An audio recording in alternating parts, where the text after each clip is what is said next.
Welcome to the Explainer. We've all seen those wild YouTube videos of humanoid robots doing parkour and backflips, right? Well, they are finally moving out of the lab and onto actual factory floors. In fact, by early 2026, Boston Dynamics had already committed its production-ready Atlas robot to massive giants like Hyundai and Google DeepMind. But here's the thing we're going to unpack today. Simply rolling these robots off an assembly line? Yeah, that is definitely not the finish line. Okay, let's dive into this because mass production is truly just the beginning. The real competition doesn't happen in some pristine, perfectly controlled R&D lab. Nope, the true test hits the exact second these machines step onto a gritty, completely unpredictable, and highly active factory floor. Real-world execution is just a whole different beast entirely.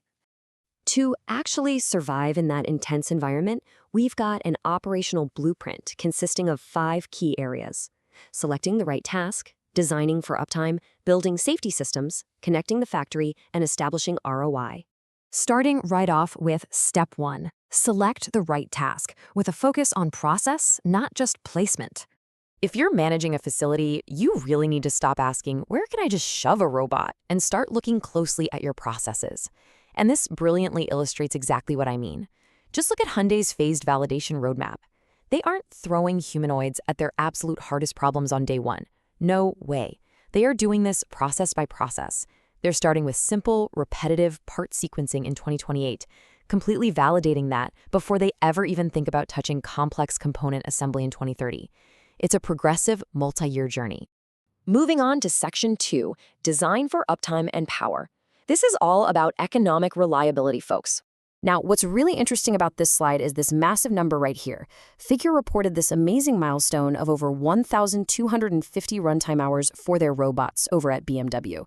We are talking about handling 90,000 parts across a grueling 10-hour shifts.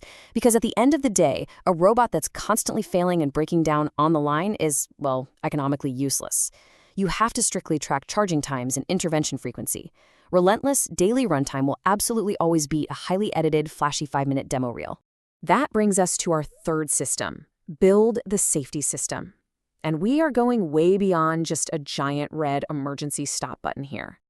Actually sharing physical space with a real human workforce means you need total, comprehensive system management. The updated ISO 10218 standard for 2025 demands things like rigorous risk assessment, dynamic human detection, safe stopping, complicated restart procedures, and strict worker training. It's really an end-to-end safety shield that covers absolutely everything from the initial commissioning all the way to daily operations and even repair. Okay, number 4 on our blueprint, connect the factory. Integrating that production data. Because listen, a humanoid can't just be a lone wolf out there. An isolated, disconnected machine relying on manual workflows, that's practically useless at scale. To actually thrive, an integrated production asset has to receive work orders and report exceptions. It must tie directly into your manufacturing execution and warehouse management systems. Boston Dynamics actually points out that Atlas does exactly this through its Orbit software, completely transforming it from just a standalone gadget into a highly synchronized PLC-controlled factory asset. And finally, step 5, establish maintenance, data, and ROI. Basically, proving the model. So the crucial point here is you really have to define your spare parts availability, your remote monitoring, and your throughput to prove this operating model actually works.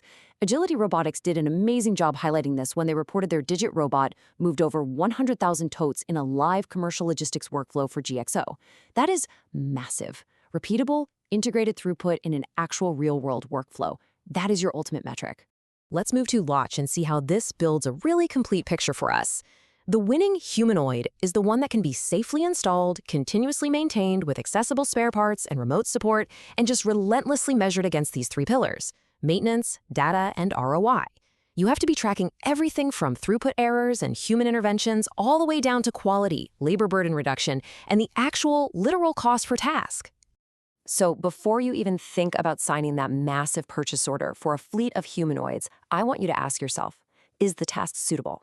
Can it actually complete the shift? Is the safety system completely ready? Can it connect to the factory? And can the financial return be accurately measured?